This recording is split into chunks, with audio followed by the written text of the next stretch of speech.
Released in March 2015, Bloodborne is a video game developed by From Software and published by Sony Computer Entertainment.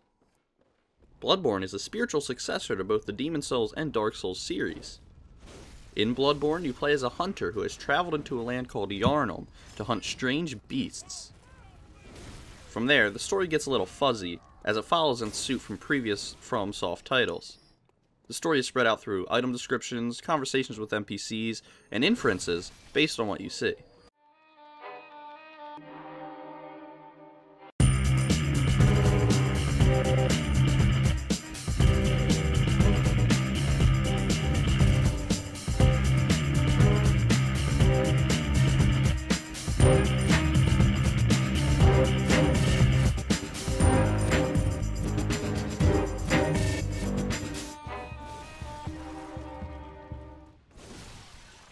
The good. In a simple word, gameplay. Bloodborne has absolutely fantastic gameplay. It's brutal, it's fast-paced, and it's aggressive. The run in circles and bait enemy attacks tactics that you used in previous FromSoft games do not carry over to Bloodborne. Instead, players need to be fast on their feet, ready to sidestep and counterattack.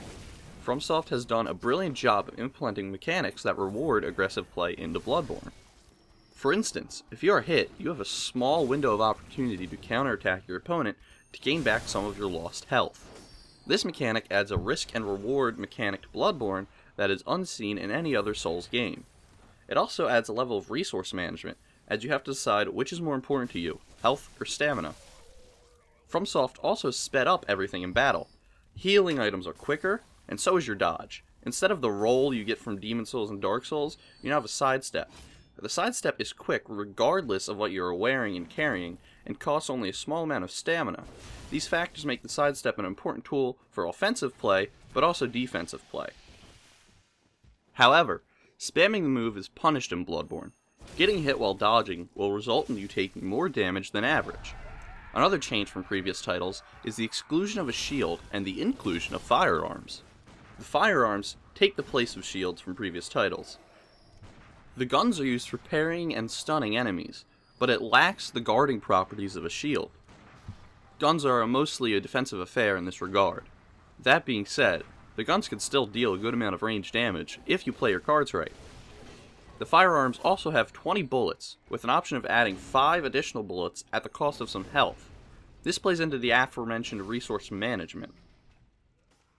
Another interesting mechanic of the game is Insight.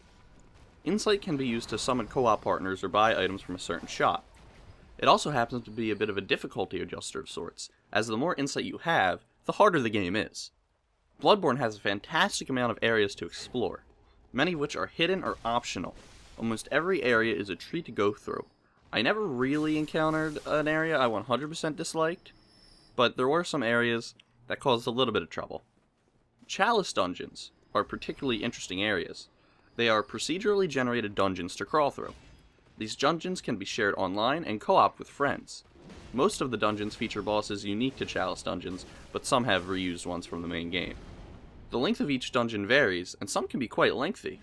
The music in Bloodborne is fantastic, especially during boss battles. The songs are large and orchestral, and from what I understand, include what is Latin singing. The music really helps build the game's atmosphere, as does the level design, which is my favorite part of the game. Each level starts with a lamp that can be used to teleport back to your hub world. Unlike Dark Souls, and especially Dark Souls 2, these lamps aren't plentiful, usually one in each area.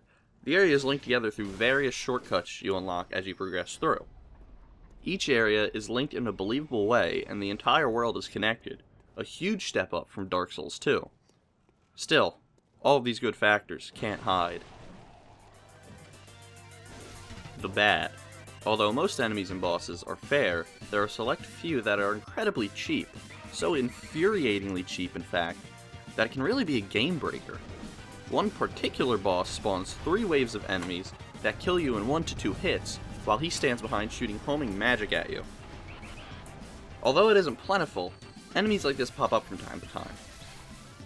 Summoning can also be quite annoying and frustrating. You can get a special password to connect only with others, but even with that password, summoning can take quite a while.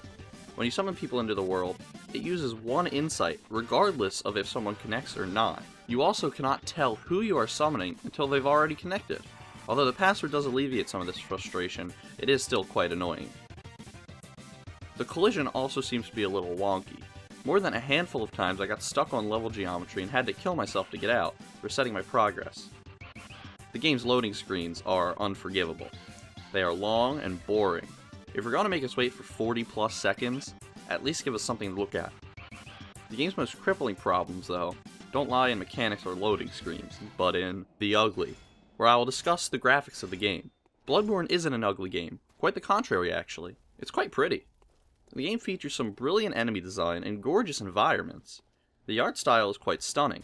The graphical effects in the game are beautiful, most namely the blood effects. Blood will stick to weapons and the environment, and it all looks absolutely fantastic.